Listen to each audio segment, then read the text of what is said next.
आदरणीय श्री पी मेहता जी, सेवानिवृत्त आचार्य, आदरणीय श्री गुणवंत सिंह कोठारी जी, राष्ट्रीय संयोजक, initiative for moral and culture training foundation, आदरणीय डॉक्टर के.एन. खैर जी, कुल सचिव, उपस्थित गुरुजनों, शिक्षाविदों, छात्र छात्राओं, देवी और सज्जनों,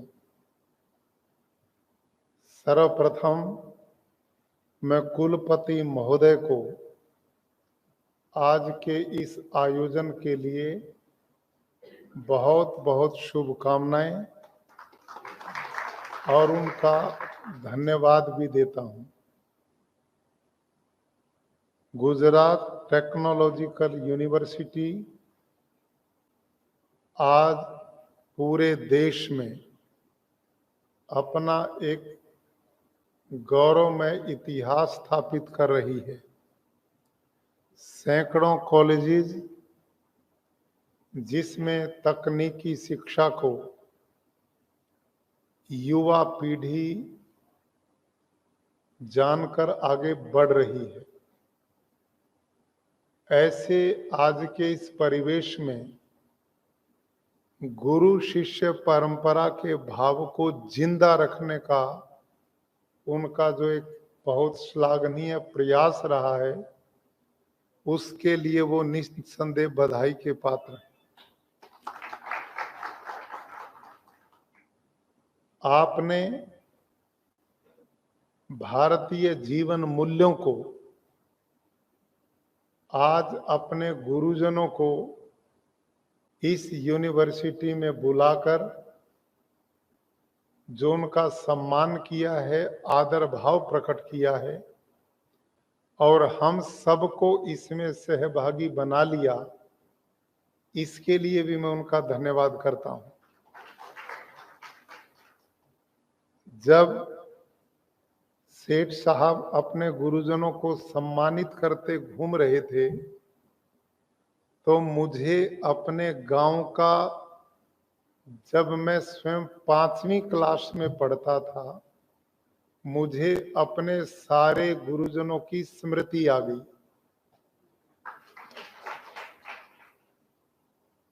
और वो क्षण कितने आदरणीय थे, कितने महत्वपूर्ण थे, कितने प्रेरणा देने वाले थे। निस्संदेह अपने अतीत को जानने पर भविष्य किस ढंग से निर्मित हुआ, उसका इतिहास वहीं से शुरू होता है। मैं बैठा याद कर रहा था, मैं एक छोटे से गांव में एक सामान्य किसान परिवार में मेरा जन्म हुआ। प्राइमरी तक का स्कूल मेरे गांव में था। उन दिनों कोई पंखा नहीं था, बिजली की कल्पना नहीं थी, टाट पट्टियां भी स्कूल से नहीं मिलती थी। घर से हम अपना आसन, एक कंधे पर थैला पुस्तकों का होता था और बगल में वो आसन दबा कर जाते थे, उसी को बिछाकर बैठते थे और क्लास समाप्त होने पर उसको लपेट करके घर ले आते थे। तो वो सारी यादें आज सेठ जी ने ताजा कर दी। और आपको आश्चर्य होगा, बहुत पुराना समय हो गया, मैं 5वीं क्लास में पढ़ता था। एक गुरु का छात्र पर कितना प्रभाव होता है, और मुख्य रूप से बाल्यावस्था में। आज भी मेरे को तीनों गुरुजन के नाम याद हैं। एक थे श्री कृष्ण शर्मा जी, दूसरे थे श्री सतीश आहूजा जी, और हमारी एक मैडम थी संतोष बहन जी। 3 अध्यापक थे मेरे विद्यालय में। आज भी वो नाम ज्यों के त्यों मेरे को स्मरण है। और ये नहीं, श्री कृष्ण शर्मा जी साइकिल चलाकर सभी साइकिल पे आते थे और हमारी मैडम पैदल अपने गांव से चल के आती थी। मुझे यूं भी याद है कि श्री कृष्ण शर्मा जी कैसे साइकिल पे चढ़ते थे और कैसे उतरते थे। धोती कुर्ता पहनते थे, आंख पे चश्मा लगाते थे। सतीश आहूजा जी जो लेडी साइकिल होती ना वो रखते थे, उनका कद थोड़ा छोटा था, तो उनको साइकिल पे चढ़ने में, लेडी साइकिल में वो सामने वाला डंडा नहीं होता ना, तो उनको चढ़ने उतरने में आसानी होती थी। और किसी काम से भेजते थे तो वो साइकिल मुझे देकर भेजते थे, मेरे को बड़ा मजा आता था उसको चलाने में। तो आप विचार करो कि एक बालक के जीवन पर गुरु जी का कितना बड़ा उसके जीवन का असर पड़ता है। वो कैसे उठते हैं, कैसे बैठते हैं, क्या पहनते हैं, क्या खाते हैं, कैसे पढ़ाते हैं, कैसे बोलते हैं, कैसा उनका जीवन। इसलिए शतपथ ब्राह्मण में कहा है, किसी भी बालक के निर्माण के आधार 3 लोग होते हैं: मातृमान, पितृमान, आचार्यवान पुरुषो वेदा। पहला गुरु बालक की मां है और दूसरा उसका पिता है और तीसरा उसका गुरु आचार्य है, अध्यापक है। और इसी गुजरात की धरती पे एक महापुरुष पैदा हुए हैं। आप तो उनको इतना नहीं जानते, लेकिन उत्तर भारत के घर घर में उस व्यक्ति के चित्र लगे हैं। इतना सम्मान उन्होंने प्राप्त किया, इतना किसी महापुरुष ने नहीं किया, जिनका नाम था स्वामी दयानंद सरस्वती। वो लिखते हैं, धन्य है वो संतान जिनको धार्मिक, सत्यवादी, जितेंद्रिय और परोपकारी माता पिता और गुरुजन प्राप्त होते हैं। वैसे तो गुरु का इतना ऊंचा स्थान है और गुरु परंपरा सृष्टि के आदि से प्रारंभ है भारत में। पहला गुरु कौन है? महर्षि पतंजलि योग शास्त्र में लिखते हैं, स एष पूर्वे सामपि गुरु कालनान्वच्छेदात्। अर्थात गुरुओं का भी गुरु, जो आदि गुरु है, जो काल बंधन से रहित है, पूर्ण है, वो गुरु परमात्मा है, ईश्वर है। वो गुरु क्यों है? क्योंकि उसी ने तो वेद का ज्ञान दिया था।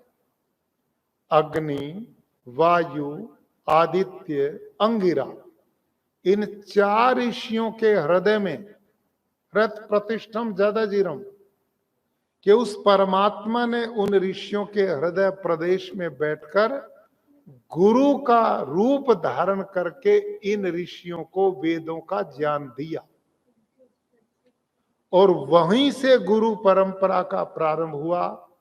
परमात्मा ने ज्ञान वेदों का ऋषियों को दिया, ऋषियों ने अपने शिष्यों को दिया और उनके शिष्यों ने अगलों को दिया, और इसी तरह से ज्ञान की धारा प्रवाहित होती हुई आज हम तक पहुंची है। अब यदि आपका थोड़ा सा मन हो तो मन को थोड़ा सा केंद्रित करके आप मेरी बात को सुनेंगे तो आपको बड़ा आनंद आएगा। गुरु शिष्य परंपरा। मनुष्य एक ऐसा प्राणी है कि जो बिना सिखाए कुछ भी नहीं सीख सकता, जबकि इस धरती पे असंख्य प्राणी हैं असंख्य प्राणी है। मनुष्य को छोड़कर धरती पे जितने भी प्राणी हैं वो अपना जीवन यापन करने के लिए परमात्मा द्वारा प्रदत्त ज्ञान लेकर के पैदा होते हैं और उसी ज्ञान से उनका जीवन चलता रहता है।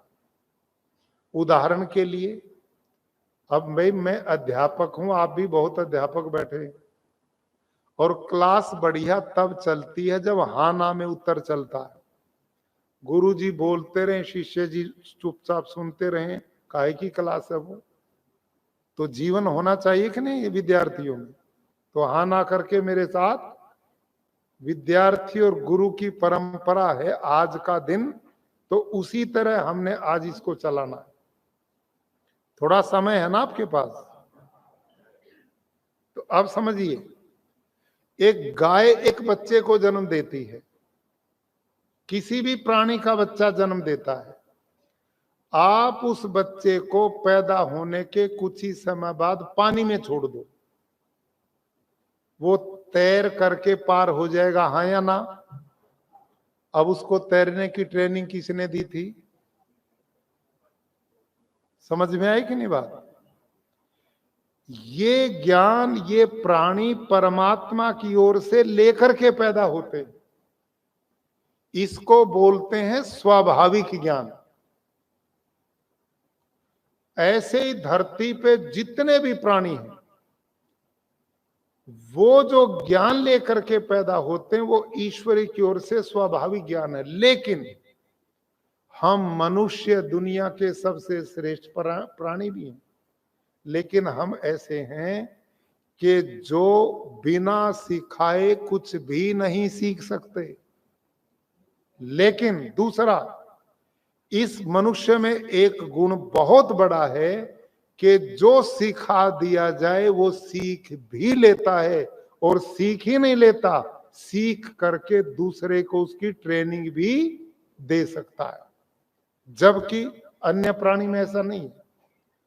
कुत्तों को ट्रेनिंग देते हैं कि नहीं लोग?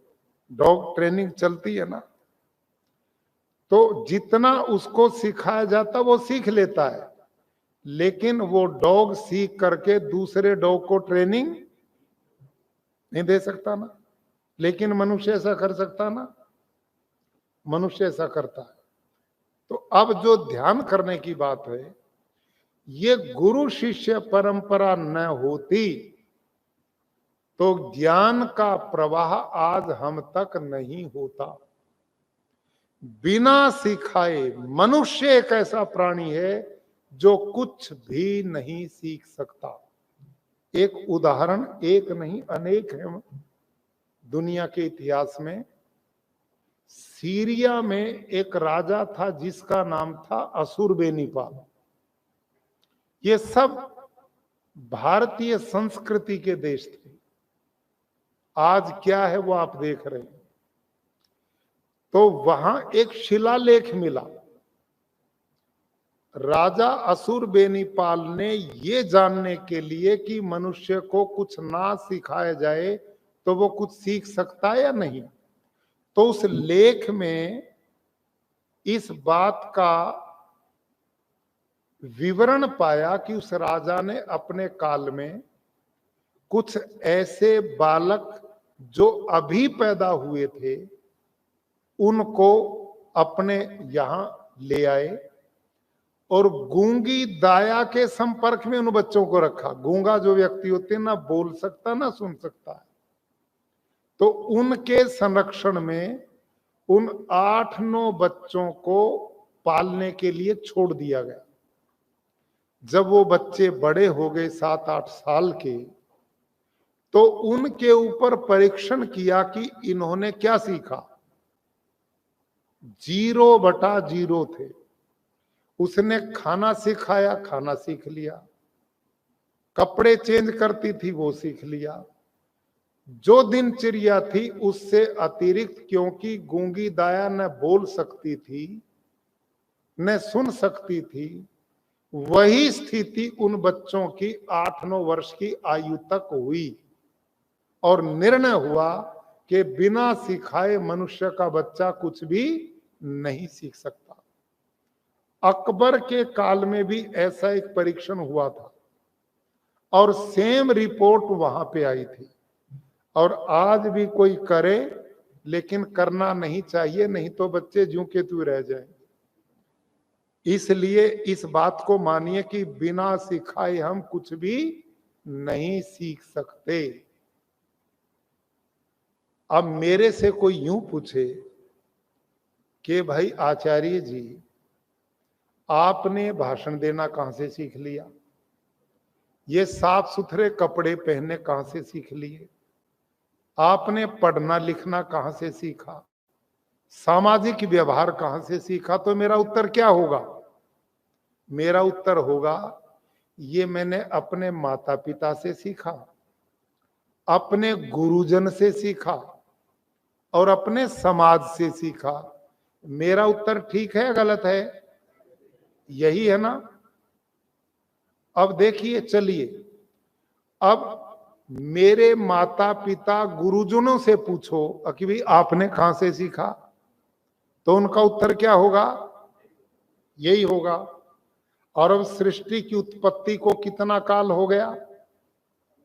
हम ये बोलते हैं ना, हम आज मान्य सेठ साहब ने जो बात कही, हमने अपने इतिहास पर गर्व नहीं किया, अपने महापुरुषों पे गर्व नहीं किया। अरे दुनिया का एक ही देश था जो विश्व गुरु कहलाया, वो भारत था।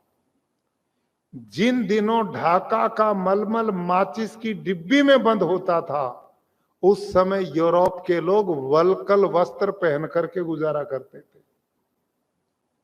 दुनिया को जीना हमने सिखाया, दुनिया को ज्ञान का प्रवाह हमने दिया, विश्व को साइंस टेक्नोलॉजी गणित की विद्या भारत ने दी। खगोल विद्या का जो ज्ञान था वो दुनिया में भारत ही तो विश्व का गुरु था। एतद्देश प्रसूतस्य सकाशादग्र जन्मना स्वयं स्वयं चरित्रम शिक्षेरन पृथ्व्याम सर्वमानव। इस देश के महर्षि मनु ने हिमालय की चोटी पर खड़े होकर के बोला था, ऐ दुनिया के लोगों, यदि तुम अध्यात्म विद्या पाना चाहते हो, साइंस टेक्नोलॉजी की विद्या पाना चाहते हो, तो अपने अपने देश से बिस्तर बांध करके भारत के इन गुरुजनों के चरणों में आओ, ये विद्या तुम्हें यहां मिलेगी। ये हमारा इतिहास था।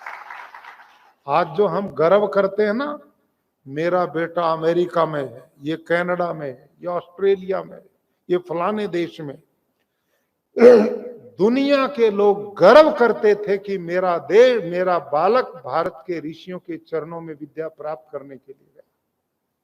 यहां तक्षशिला, नालंदा, विक्रमशिला, वो यूनिवर्सिटीज थी जिनमें सभी विषयों की पढ़ाई होती थी।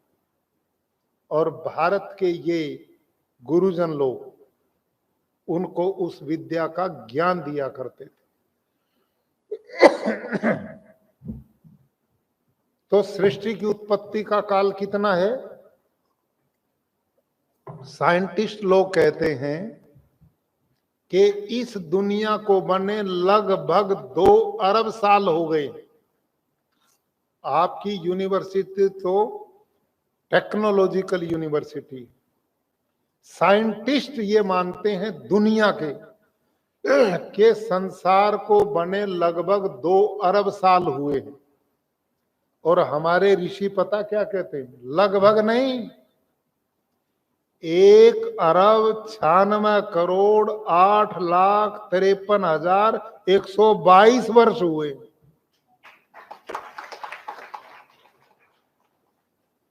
ये है भारतीय टेक्नोलॉजी, ये है भारत की विद्या।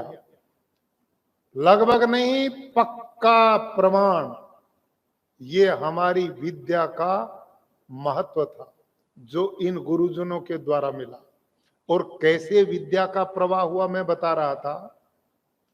मैंने सीखा अपने माता पिता गुरु समाज से, और उन्होंने अपनों से तो कहां तक जाना पड़ेगा बताइए? धरती के पहले व्यक्ति तक जाना पड़ेगा कि नहीं? क्योंकि बिना सिखाए तो कोई सीख नहीं सकता। तो कौन है पहले गुरु? कौन मिले? 4 ऋषि, अग्नि, वायु, आदित्य, अंगिरा, ये उनके 4 नाम थे। और वो चारों वेदों के ही पूर्ण ज्ञाता थे, क्रमशः ऋग्वेद, यजुर्वेद, सामवेद और अथर्ववेद।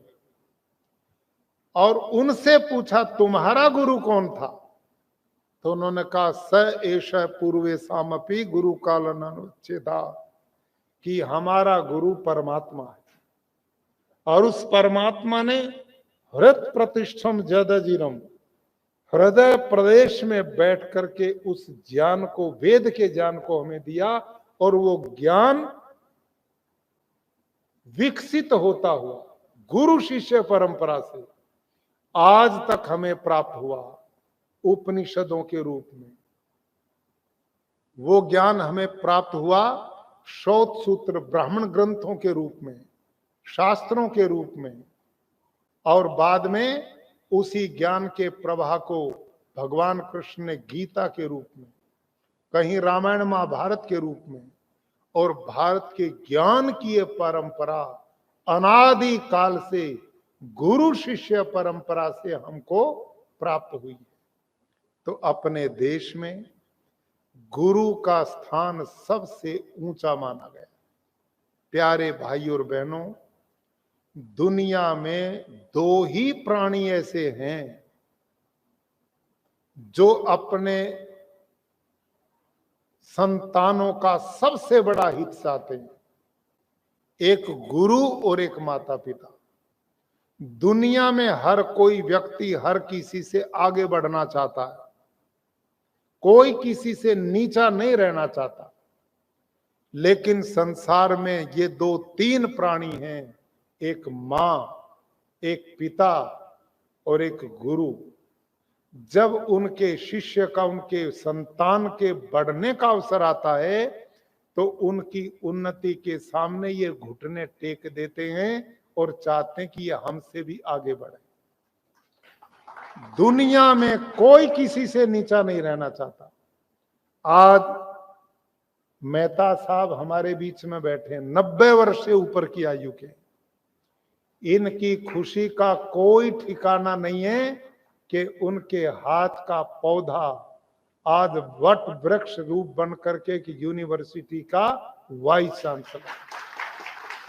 ये जो गुरुजन बैठे हैं, ये सबसे बड़ी जीवन की उपलब्धि एक ही मानते हैं कि मैं चिराग की तरह जल करके मैंने जो प्रकाशित करना चाहा था, वो मेरा प्रकाश रूप आज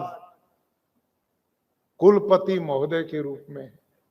तो इससे बड़ी प्रसन्नता दुनिया में किसी को नहीं हो सकती। ये वो लोग हैं जो स्वार्थी नहीं। और मैं थोड़ा आगे बढ़ जाता हूं, माता पिता एक स्थान पर आकर थोड़े से स्वार्थ में घिर जाते हैं। उनको पता है बुढ़ापा आएगा और बुढ़ापे में लाठी की जरूरत पड़ेगी, और वो लाठी तेरे बेटा बेटी हो सकते हैं। लेकिन ये गुरु तो ऐसा प्राणी है कि उसकी भी इच्छा नहीं रखता। जो आप कमाएंगे, आप जो वेतन लेंगे, उसको भी बंटवाने की इच्छा नहीं करता। उसकी केवल और केवल एक इच्छा है कि मेरे सानिध्य में पड़ा हुआ मेरा विद्यार्थी, मेरा छात्र दुनिया में जहां भी आए जाए तो वो अपना नाम रोशन करे, अपने कुल का नाम बढ़ाए, अपने राष्ट्र के गौरव को बढ़ाए। और मेरे को ये खुशी हो कि जो काम कर रहा है वो मेरे सानिध्य में रहा, मेरे संपर्क में रहा, मेरा विद्यार्थी रहा। बस इतना ही उसके लिए पर्याप्त है। ये कितना बड़ी महानता की बात है। तो हमारे यहां बहुत ऊंचा स्थान इस देश में गुरु का रहा। गुरु जो शब्द है उसका शाब्दिक अर्थ क्या है? गु नाम है अंधेरे का और रू नाम है प्रकाश का। जो अपने विद्यार्थी को अंधेरे से निकाल करके प्रकाश में ले जाए, जो उसके अज्ञान अंधकार को मिटा दे, जो ज्ञान का प्रकाश उसमें जगा दे, सा विद्या या विमुक्त। ये विद्या कौन सी है? जो तीनों तापों से मुक्त करती हो, आदि दैविक, आदि भौतिक, आध्यात्मिक, ये तीन ताप हैं। विद्या वो है जो इन तीनों प्रकार के आने वाले कष्टों से मुक्ति दिलाए। और यदि ये मुक्ति है तो व्यक्ति की पूर्णता है, और इस पूर्णता का आधार यदि कोई है तो वो गुरु है, अध्यापक है, आचार्य। आचार्य कस्मात, निरुक्त एक शास्त्र है, उसमें पूछा आचार्य कस्मात, आचार्य कौन है? कौन है गुरु कहलाने का अधिकारी? कौन है अध्यापक? तो वहां उत्तर दिया महर्षि यास्क ने, आचारम ग्राह्यतीति आचार्य, कि जो अपने सानिध्य में आए हुए शिष्य का, उसके जीवन के निर्माण का जो ठेका लेता है। और ठेका कौन लेगा? यन मनसा मनुते तद वाचा वदती, यद वाचा वदती तत्कर्मणा करोति। गुरु वो है जिसका अंदर जो है वही वाणी में, और जो वाणी में है वही कर्म में है। जो दो तरह की लाइफ नहीं जीता। प्यारे बंधुओं, ये डबल लाइफ जीने की कला यूरोप ने दी, इन भारत के गुरुओं ने नहीं दी। यहां तो एक ही तरह की जिंदगी थी। आज हम क्या बोलते हैं, पढ़े लिखे, अल्ट्रा मॉडर्न, कि अपनी प्राइवेट लाइफ में कोई कुछ भी करे, आपको क्या दिक्कत है? आपकी पब्लिक लाइफ ठीक होनी चाहिए। अब मैं आपसे पूछता हूं, और ये गुरुजन पूछते हैं, कि जिसकी प्राइवेट लाइफ गंदगी का नमूना है, उसकी पब्लिक लाइफ कभी अच्छी हो नहीं सकती। और जो प्राइवेट लाइफ में दारू पिए, प्राणियों को मारकर खाए, झूठ बोले, मक्कारी करे, फरेब करे, रिश्वत ले, ब्लैक मार्केट करे, और पब्लिक लाइफ में वो भाषण झाड़ता रहे, तो भारत के ऋषियों को, यहाँ के गुरुओं को ये मान्यता मंजूर नहीं रही। ये हमारा कल्चर ही नहीं था।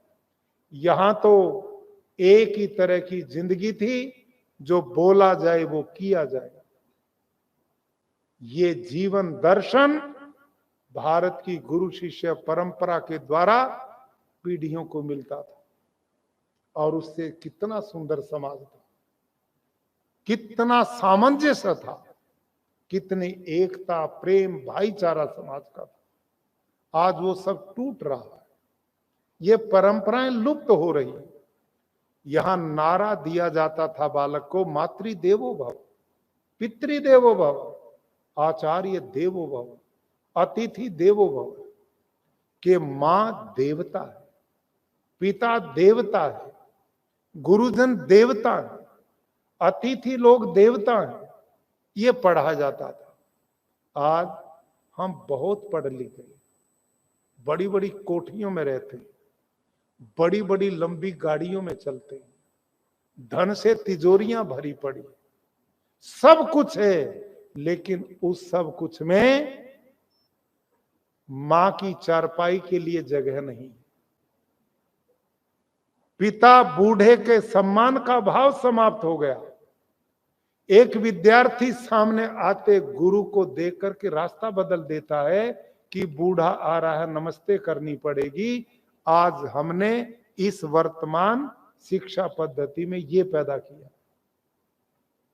एक वो जमाना था, इस देश का राजा की सवारी आती थी और सामने से एक ब्राह्मण गुरु निकलता था तो राजा की सवारी खड़ी हो जाती थी, हाथी से नीचे उतरकर गुरु के चरणों में अभिवादन होता था।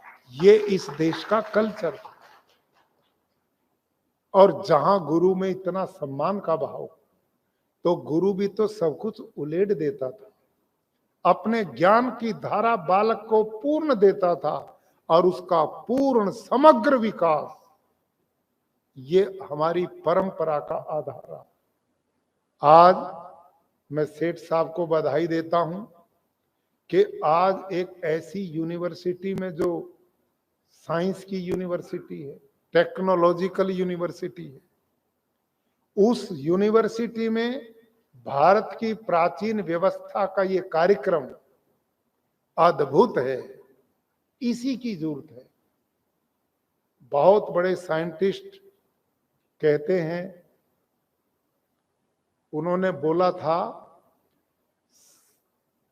Science without religion is lame and religion without science is blind. जब तक साइंस और धर्म और साइंस एक दूसरे के पूरक नहीं होंगे, वहां पर शांति, भाईचारा, एकता, मानवता, सहिष्णुता का उदय नहीं हो सकता। ऐसे स्थानों पर जब गुरुओं की चर्चा होगी, धर्म की चर्चा होगी, मानवीय जीवन मूल्यों की चर्चा होगी और उसी के साथ साइंस टेक्नोलॉजी विकसित होंगे, तो ये मानव के निर्माण में सुख का आधार बन पाएंगे। तो आज के इस कार्यक्रम के लिए मैं प्रोफेसर नवीन सेठ जी को बधाई देता हूं कि उन्होंने भारत की इस परंपरा को आज के इस गुरु पूर्णिमा का दिन, इसके महत्व को सही अर्थों में व्यवहारिक रूप प्रदान किया और अपने किशोर और बाल्यावस्था के गुरुजनों का स्मरण किया। और ये तो भाग्यशाली हैं कि इतने भले गुरु मिले कि वो अपनी दिनचर्या के कारण, अपनी जीवन शैली के कारण 90 वर्ष के होकर के भी जवानों जैसे मजबूत हैं। तो ये भी तो एक प्रेरणा है, ये भी एक प्रेरणा कि कैसे आदर्श ये गुरु। अब वाले गुरु जी तो पता नहीं किन किन खान पान से गुजर रहे होंगे, किन किन पिज्जा बर्गर में उलझे होंगे, और पीने की जो चीजें उनके नाम लेने की जरूरत नहीं है। और इनकी दिनचर्या, सूर्योदय से पहले ब्रह्म मुहूर्त में जागरण होगा, योग प्राणायाम इनकी दिनचर्या होगी, सात्विक शुद्ध खान पान इनका होगा, सात्विक विचारों का परिणाम ही तो इस आयु का कारण है। तो इससे बड़ा प्रमाण कि ये जो गुरुजन जो अपने उस काल में भी देते रहे और आज मूक बन करके भी दे रहे हैं, तो ये हमारे आदर्श हैं। इनका सम्मान होना चाहिए, माता पिता का सम्मान होना चाहिए, ये हमारे देवता हैं। और आज जो शपथ पत्र हम सब ने पढ़ा, अब वर्षा काल है, हम एक संकल्प आज के दिन लेकर के जाएं कि अपने विवाह एनिवर्सरी पर, अपने बच्चों के जन्मदिन पर, अपने खुद के जन्मदिन पर संकल्प लें कि एक पौधा लगाएंगे और उसको पालने का भी काम करेंगे। लगाएंगे नहीं, पालने का भी काम करेंगे। यदि हम ऐसा कर पाए तो भगवान की इस व्यवस्था में सहयोगी बने। आज पानी दूषित हो गया, हवा दूषित हो गई, अन्न दूषित हो गया, फल दूषित हो गए, बीमार पड़े, अस्पताल भरे पड़े हैं, क्योंकि आज हमारा सिस्टम जीवन का बदल गया। मॉडर्न तो बनना था, अल्ट्रा मॉडर्न नहीं बनना था कि अपने जीवन मूल्य ही भुला दिए। न उठने का समय, न सोने का, न खाने का, न तरीके से जीने का। ये सब चीजें गुरुजन लोग उस समय सिखाते थे और भारतीय जीवन मूल्यों के ग्रंथ आयुर्वेद इसका ज्ञान देता था। आओ हम अपने उस पुरातन ज्ञान को अपने जीवन का अंग बनाएं और इस जीवन को सही अर्थों में सार्थक कर पाएं, मानवता और विश्व का कल्याण कर पाएं। इन्हीं शब्दों के साथ आज के इस पवित्र गुरु पूर्णिमा के अवसर पर मैं आप सब गुरुजनों को नमन करता हूं और आशा करता हूं कि हम पूर्ण समर्पण भाव से आने वाली पीढ़ियों के निर्माण में कसर नहीं छोड़ेंगे। बालक का निर्माण, परिवार का निर्माण, परिवार का निर्माण, समाज का निर्माण, समाज का निर्माण, राष्ट्र का निर्माण, राष्ट्र का निर्माण, विश्व का निर्माण, और इसी में ही वसुधैव कुटुंबकम छलकता है। यही हमारी संस्कृति है, यही हमारा चिंतन है। इसको जिंदा करना मानवता के लिए बहुत आवश्यक है। धन्यवाद।